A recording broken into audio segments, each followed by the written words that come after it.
Here I am, Leo Miller, rotting away in a cubicle farm in downtown Chicago. You know the drill. Administrative assistant. The job title itself is a sedative. The air smells like stale coffee and quiet desperation. The highlight of my day is usually deciding whether to use the men's room on the third floor or risk the one on the fourth that always smells faintly of bleach. This, my friend, is the price you pay for being a ghost. After the last job, the one that got a little too loud, Nix had to die. So Leo Miller, lover of beige slacks and meticulously organized spreadsheets, was born. A perfect, boring-as-hell shell. My boss, Sarah Jenkins, is a genuinely nice person, which makes it all the more irritating. She floats around the office with a perky smile, asking things like, "How's it going, Leo? You seem a little quiet today." I'm always quiet, Sarah. It's my entire personality. She's the human equivalent of motivational poster, all sunshine and empty platitudes. Then there's David Chen from IT. David is curious, a bloodhound with a keyboard. He sniffs around the digital corridors of this company like he's looking for a bone, occasionally finding little data crumbs I accidentally leave behind. These people are my camouflage. Their crushing normalcy is the best firewall I've ever built. Let me tell you my philosophy, the one thing that keeps me bolted to the ground. Everything, and I mean every single goddamn thing, has a logical explanation. There are no monsters, no ghosts, no divine interventions. There's just cause and effect, data and variables. Take the night that fucked up my childhood. I was 8 years old, woke up in the middle of the night, you know that dead quiet hour where the world feels like it's holding its breath, and I saw it. A figure in the corner of my room. It was tall, thin, all wrong angles, like a marionette with its strings cut. I remember the sheer, paralyzing terror. I couldn't scream, couldn't even breathe. The memory cuts out with the sound of shattering glass and my parents bursting in. For years, that was my monster under the bed. But then, logic took over. Nix was born from that logic. It wasn't a monster, it was a burglar. Simple. A skinny crackhead breaks into the wrong house, sneaks into a kid's room, and sees me wide awake, staring at him. He panics, smashes the window to get the hell out. It makes perfect sense. It turns a mind-breaking supernatural event into a mundane, albeit scary, crime.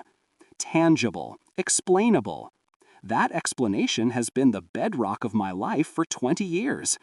Every mystery has an answer if you just dig deep enough. Then, about a week ago, the bedrock started to crack. I was knee-deep in quarterly expense reports, a special kind of hell designed to make you question every life choice you've ever made. The screen on my monitor blinked, just once. A flash of garbled code, an error string, and then it was gone. Happens all the time. But the characters, they weren't random. For a split second, I swear to God, the jumbled ASCII text formed a shape. A hand, 5 long, bony fingers reaching. I blinked, rubbing my eyes. It was gone. "Fucking David," I muttered under my breath. Probably pushed another one of his half-assed system patches.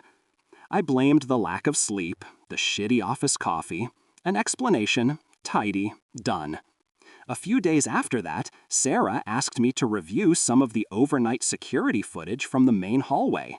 Someone had left a coffee mug in the microwave, and she was on a mission to find the culprit. So there I was, clicking through hours of silent, empty, beige hallway. My brain was practically leaking out of my ears from the monotony. Then it happened again. The video feed stuttered. For one single frame, the image froze.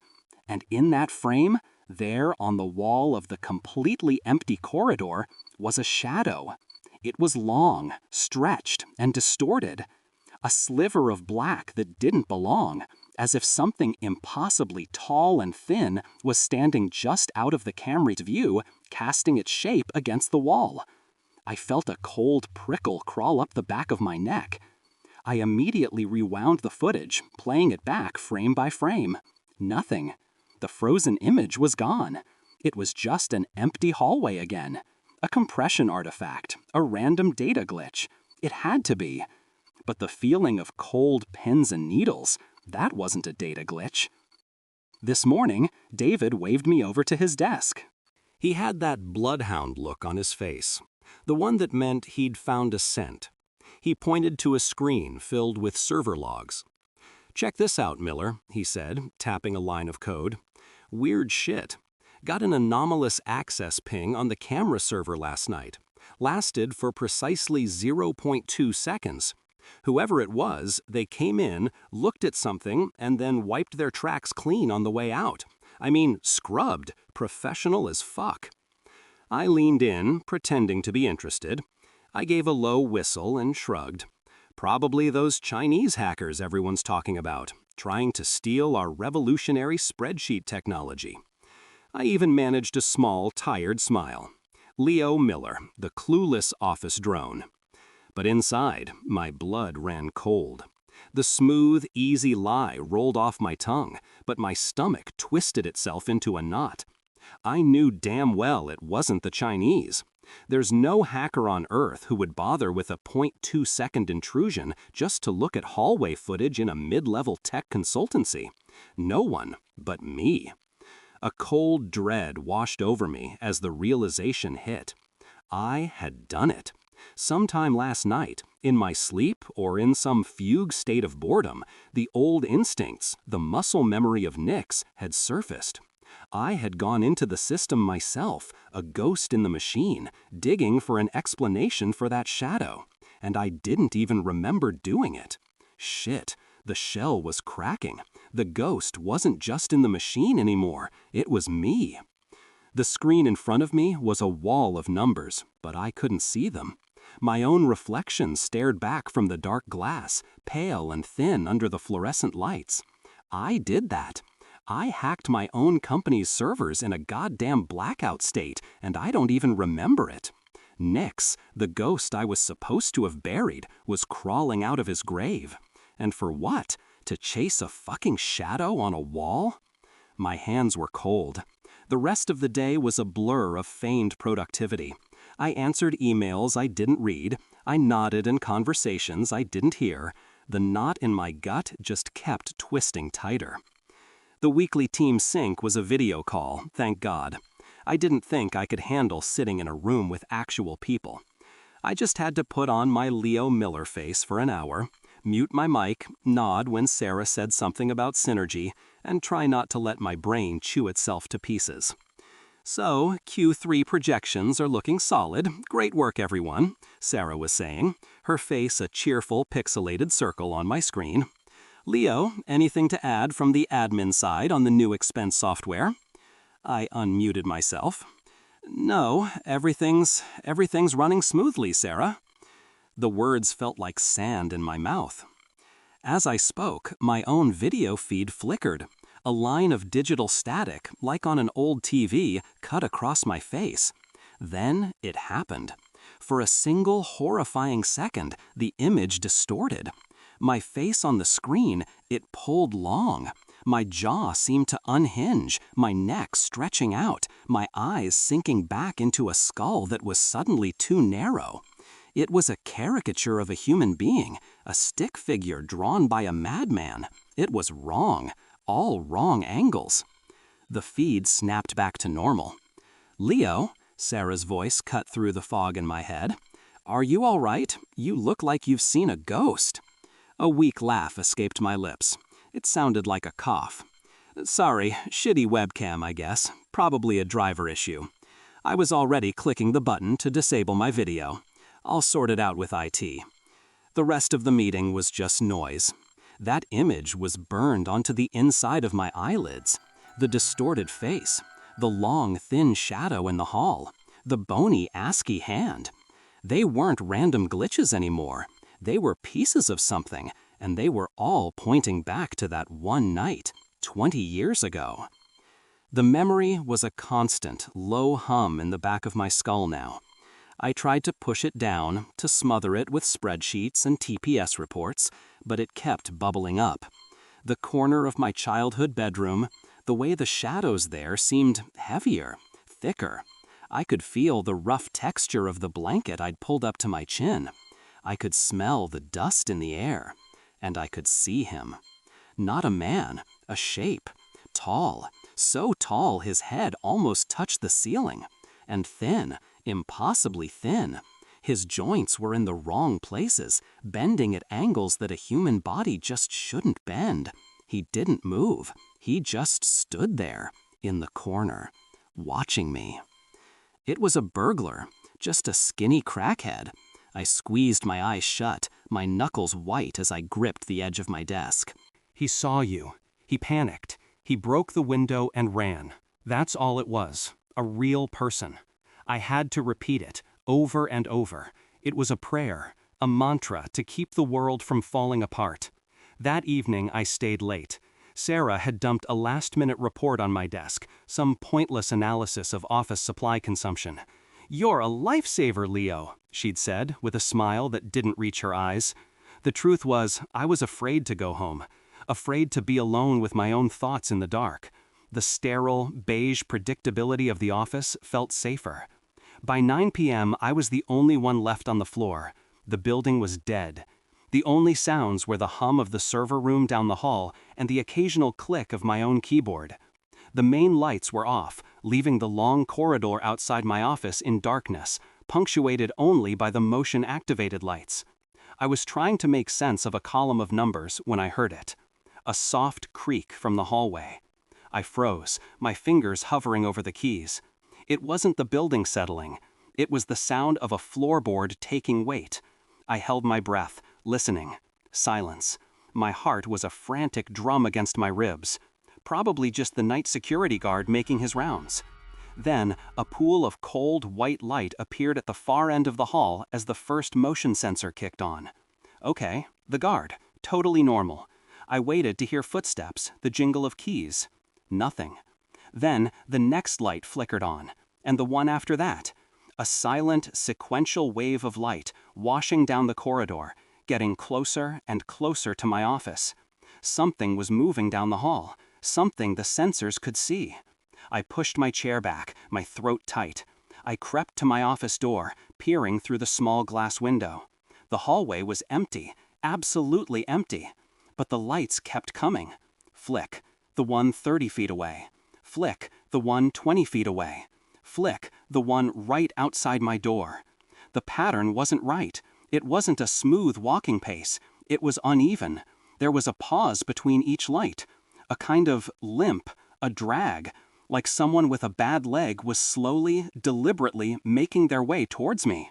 I stared into the brightly lit, empty space right outside my door, and I felt a coldness that had nothing to do with the air conditioning. My logic, my bedrock, the one thing I've built my entire life on, was cracking right down the middle. I didn't even shut down my computer. I grabbed my keys, my wallet, and I ran. I didn't take the elevator. I slammed through the fire escape door and took the stairs 2 at a time, the sound of my own ragged breathing echoing in the concrete well.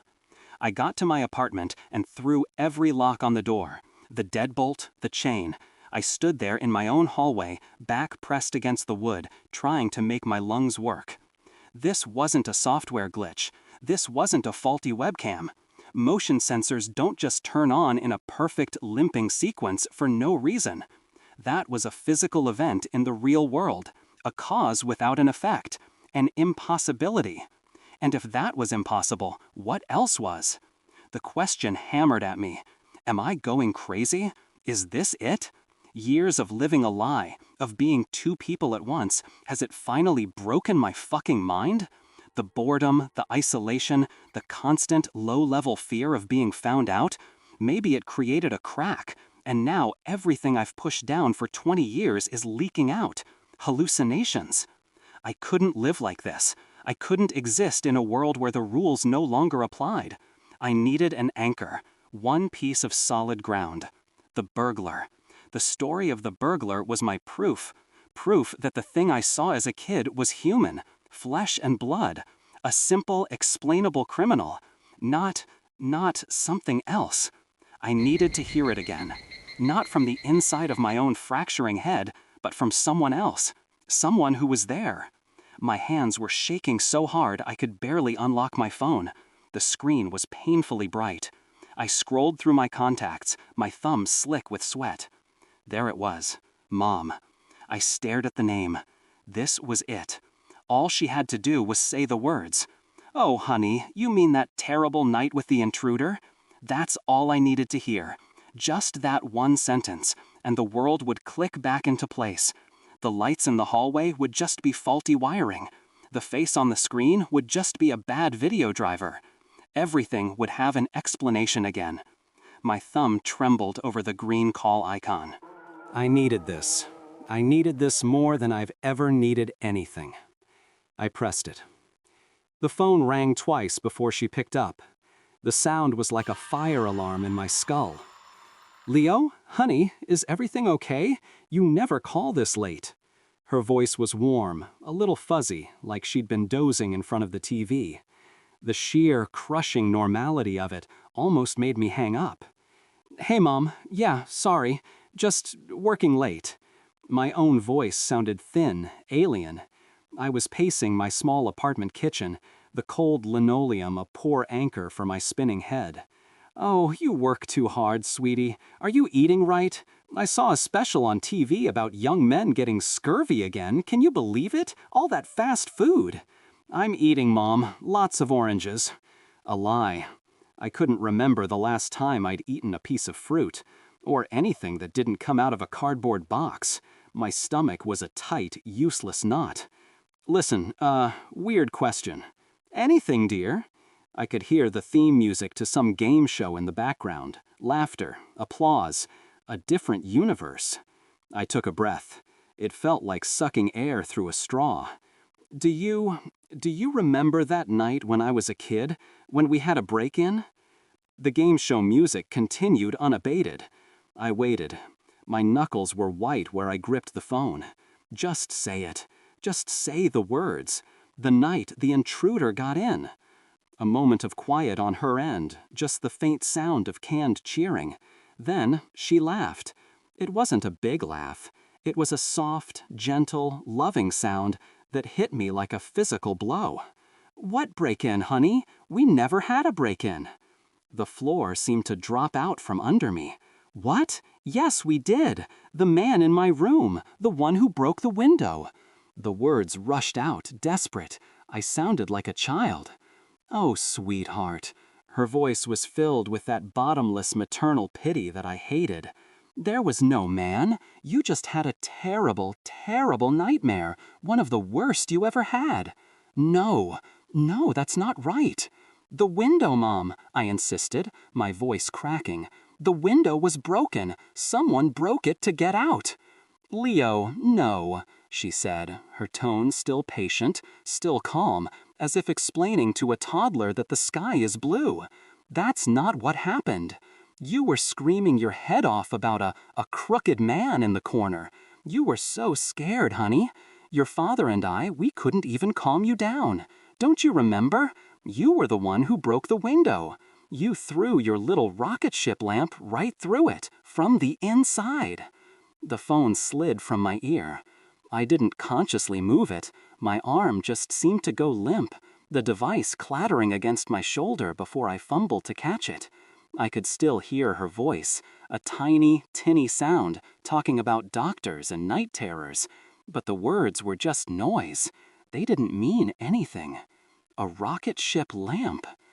I remembered that lamp. Red and white plastic. A little smiling astronaut painted on the side. I had built my entire life on a lie. Not a lie, a story.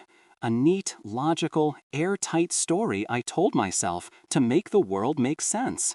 A burglar, a physical threat, something with motives, theft, desperation, something that could be understood, fought, or escaped. Something that, when confronted by a screaming child, would panic and flee through a window. But there was no burglar. The sound of shattering glass wasn't an escape. It was a desperate act of self-harm by an 8-year-old boy trying to get away from something so awful he was willing to throw himself through a wall of knives to do it. My parents rushing in, they weren't saving me from him. They were saving me from my own mind, from what my own mind was seeing. Oh, so don't you worry about old nightmares, sweetie. You're a grown man now. Her voice swam back into focus. Yeah, I managed to say. The word was a dry rasp. Okay, Mom, I have to go. All right, dear, get some sleep. I love you. Love you too. I ended the call. The silence that rushed in to fill the void wasn't empty. It was heavy. It was thick with questions that I had spent 20 years refusing to ask. It pressed in on me from all sides. I leaned against the kitchen counter, my legs shaking too badly to hold my weight. Okay, Leo, think. Be rational. You're Nix, for fuck's sake. You dismantle global financial systems for fun. You can figure this out. Hypothesis 1. I had a psychotic break as a child. A vivid, traumatic hallucination. The stress of my current life, the isolation, the boredom, the constant fear of being discovered is causing a relapse. The glitches, the shadows, the face on the webcam, the lights in the hall, it's all in my head. A grand, elaborate fiction my brain is weaving because it's broken. That was the sane explanation, the logical one, but it didn't feel right. The lights in the hallway, the motion sensors, those were physical systems. They triggered in a sequence, a limping, dragging sequence. A cause requires an effect. What was the cause? Me projecting some kind of psychic energy from my office? That wasn't logic. That was comic book bullshit. So if I'm not crazy, then what? If it wasn't a burglar, what the fuck was in my room that night? What kind of thing stands in the corner of a child's bedroom and watches them with such intensity that the only rational response is to hurl yourself through a window? And why, after 20 years of silence, is it back? My breath was coming in ragged, shallow gasps. My apartment, my safe house, my anonymous little box in the Chicago sky suddenly felt like a cage. The shadows in the corners of my own living room seemed to deepen, to coalesce. Every creak of the building, every siren in the distance was a prelude. I stumbled back to my desk, my sanctuary of screens and code. I needed light. I needed data. I needed something solid. My hand trembled as I reached for the mouse to wake my monitors. The screens remained black. The power was still off from when I'd fled the office. And in the polished black surface of the main monitor, I saw my reflection. A pale, haggard face stared back, eyes wide with a terror I hadn't felt since I was 8 years old. Me, just me, alone in my apartment. I stared, forcing my breathing to even out. See, just you, just a reflection. Your mind is playing tricks on you because you're exhausted and you've just had the entire foundation of your childhood ripped out from under you. It's just a reflection. My eyes adjusted to the dim light reflected in the screen. I could see the room behind me, my couch, the window looking out over the city lights, the coat rack by the door. And behind my reflection's shoulder, reflected from the smaller secondary monitor to my left, was the feed from the office security system I'd left running, the hallway camera, the one pointed right at my office door. In the grainy, low-light image, something was standing in the doorway of my office. It was tall and thin. Its limbs were bent at angles that weren't right.